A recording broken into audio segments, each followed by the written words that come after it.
Ačiū labai, iš tikrųjų malonu iš vieno burbulo patekti į kur kas didesnį burbulą ir ta mano tema tokia keistokai, nes jeigu jau provincija, tai vadinasi grįžtame į feudalizmą. Tai iš esmės aš nerašiau jokių skaidrių, jokio pranešimo, noriu pirmiausia padėkoti forumo organizatoriams už tai, kad mane kaip iš regiono pakvietė šiandien į čia, į tą didįjį burbulą, man buvo labai įdomu išgirsti ir prisiminti galbūt senas tiesas. O ar iš tikrųjų įmanoma netarnauti, aš atsiprašau, kad sėdžiu, jeigu jūs nieko prieš. Ir ne dėl to, kad feudalas man koją sužeidė, bet paprasčiausiai turiu traumą. Tai kalbant apie feudalizmą, iš tikrųjų, norėčiau pasakyti, kad feudalus regionuose sukuria nacionalinę žiniasklaidą. Ir tai padaro labai paprastai.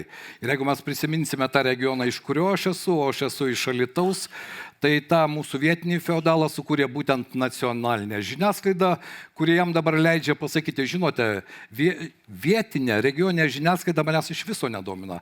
Manęs jau ir nelabai domina nacionalinė žiniasklaida. Mane dabar domina tik tarptautinė žiniasklaida.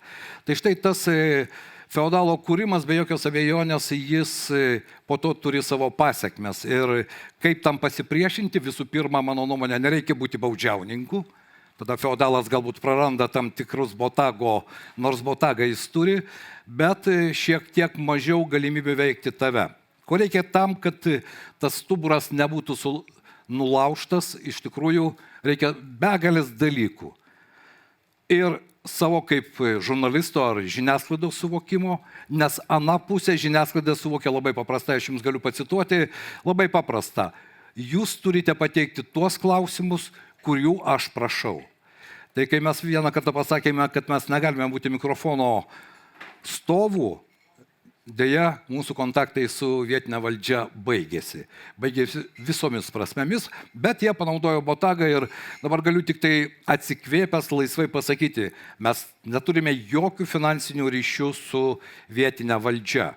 Ir tai yra ta laisvė, kurią iš dalies čia komplimentas gal medijų fondui, kuris dabar suteikė bent jau tą minimalią platformą, kad žiniasklaidos priemonė galėtų egzistuoti. Mes egzistuojame jau 32 metus. Ko tam reikia be stuburo, žinoma, žmonių. Mes neturime tiek jų daug regionuose ir aš kviečiu visus jaunus, šiandien čia buvo labai daug studentų, kurie surizikuotų atvykti į regioną ir tapti žvaigžde per kur kas trumpesnį laiką negu Vilniaus burbule. Ten galimybės iš tikrųjų yra, jeigu jūs norite būti žurnalistu, nes darbo ten iš tikrųjų yra.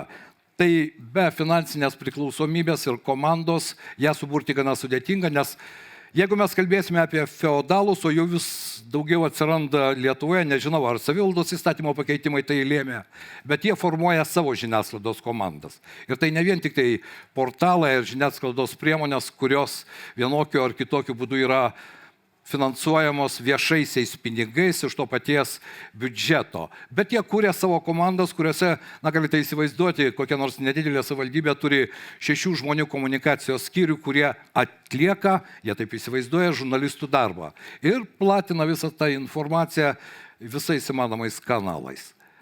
Ir žinoma, dalis žiniasklaidos tos pranešimus pateikia kaip objektyvę tiesą, kurią turėtų vartoti jų skaitytojai, klausytojai ar žiūrovai. Kadangi mes esame radijo žmonės, mums yra iš vienos pusės lengviau, iš kitos sudėtingiau, nes feudalas turi tokią savybę nekelti telefono ragelį ir labai dažnai, ieškant vieno ar kito komentaro, tu išgirsti deja, pip, pip, niekas su tavim nenori bendrauti. Bet tai irgi yra atsakymas ir, ko gero, tą atsakymą irgi galima panaudoti savo žurnalistinėme darbe. Na, o atvirai galiu pasakyti, mes esame angažuoti. Ir mes esame angažuoti tos bendruomenės, tos visuomenės, to viešojo intereso, kaip tai banaliai beskambėtų, kuriame mes gyvename. Tai yra, ko gero, vienintelis tas kriterijus, kuris verčia mus dirbti, kažką daryti, kažkas pavyksta, kažkas nepavyksta. Ir siekiamybė yra tapti tos labai išsigandusios bendruomenės balsu. Tai labai sudėtinga, aš nežinau, ar jūs Vilniuje galite įsivaizduoti, koks baimės debesėlis dabar yra regionuose. Kuo mažesnė bendruomenė, tuo didesnis baimės jausmas. Bet čia galima pateikti begalę labai konkrečių pavyzdžių. Žmonės bijo. Jie bijo vietinės valdžios. Jeigu vietinė valdžia naudojo feodalizmo principus, jie pašalina visus kažkiek kūrybiškesnius, drąsesnius žmonės iš visų įmanoma ne tik institucijų, bet ir bendruomeninių grupių ir taip toliau, ir taip toliau. Ir tai yra jau tikra pandemija. Ir man tenka kalbėti su kolegomis iš pačių įvairiausių regionų, kadangi atstovauju ir regioninių radio stočių asociaciją, bet tenka bendrauti su tais paprastais žmonėmis, kurie sako, aš bijau. Aš bijau pasakyti, aš galiu tau pasakyti, bet aš negaliu pasakyti tau kaip žurnalistui. Tai štai tos informacijos iš tikrųjų kaip žmogus aš gaunu labai daug. Deja, man reikia fakto, kuris būtų kažko pagristas. Ir čia prasideda problemos. Tai aš galvoju, kad po truputį tas noras turėti savo balsą, paslėpti savo baimę, kartais mums reikia tik tai informacijos šaltinio, mes jį galime neatskleisti, jis po truputį didėja, bet baimė yra totali. Ir štai vakar aš girdėjau istoriją iš mūsų kolegės, labai paprastas pavyzdys, žmonės, jauna šeima, turintis gerus darbus Vilniuje, sugrįžo į Alytų, įsikūrė ir moteris turinti visas kompetencijas, puikų išsilavinimą, pabandė dalyvauti viename viešajame konkurse dėl sporto rūmų direktoriaus kėdės.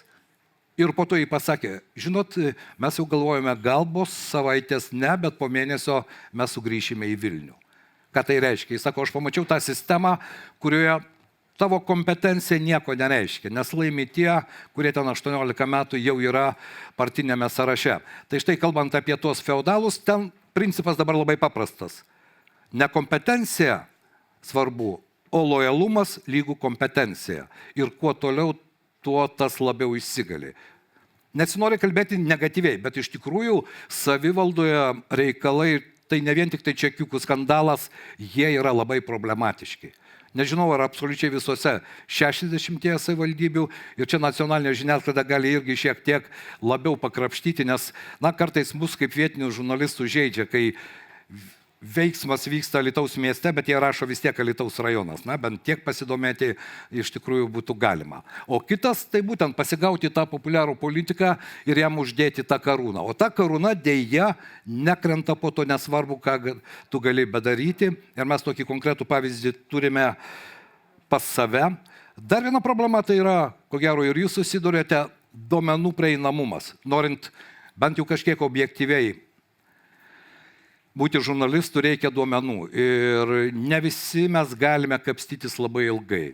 O duomenys ne tik nacionalinėje erdvėje, o vietinėje erdvėje, jie yra taip užmaskuoti, kad ten norint surasti elementariausią kažkokį tarybos sprendimą ar kažkokį raštą oficialų, reikia sugaišti pusę dienos. Tai irgi yra problema, bet aš galvoju, kad daugelis problemų regionuose jos nieko nesiskiria nuo tų problemų, su kuriomis susiduria žiniasklaida ir nacionalinė žiniasklaida. Ir aišku, žmonės.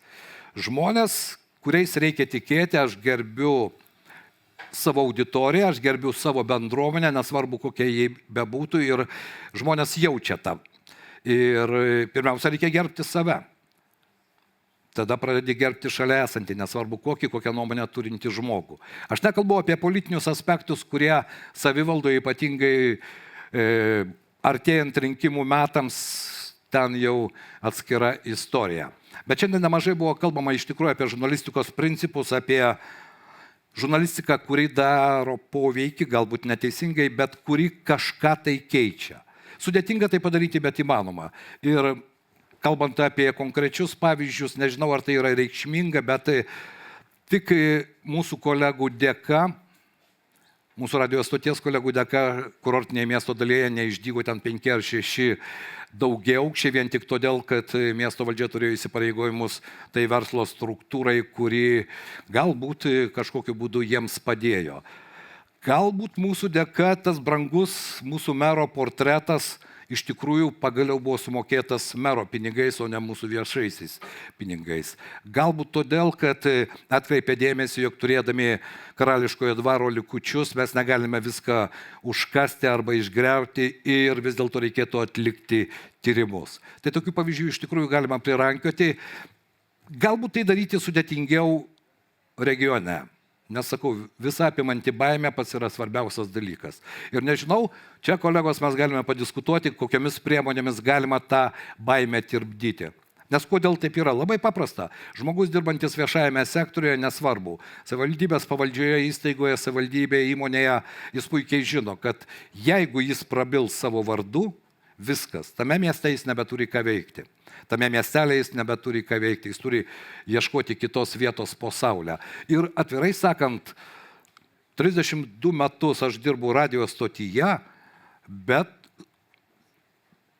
tokios baimės aš niekada iš visuomenės nejutau. Tai štai va šitas didysis riebus klausimas, grįžtant prie kaip išlikti bent jau sąlygiškai nepriklausomų. Tai aš galvoju, kad tų priemonių reikia ieškoti, medijų fondas jis gali minimaliai padėti, bet mes ieškome pačių įvairiausių būdų ir kartais juos surandame, nes esame nelabai didelė žiniasklaida, mes turime 6 žmonės, dirbame 7 dienas per savaitę, 24 valandas ir taip jau 32 metus, tai galite įsivaizduoti. Bet jeigu jauni kolegos norėtų išbandyti save ir, kaip sakiau, tapti žvaigžde ne per 5 metus, o kur kas greitesnį laikotarpį ir galbūt pabandyti save kaip tyrėją, kodėlgi ne, durys atviros. Tai aš suprantu, kad laikas baigėsi, aš turėjau nežinau kiek minučių, bet jau turbūt be 15 turėjau baigti, ar ne? Gerai. Tai tiek.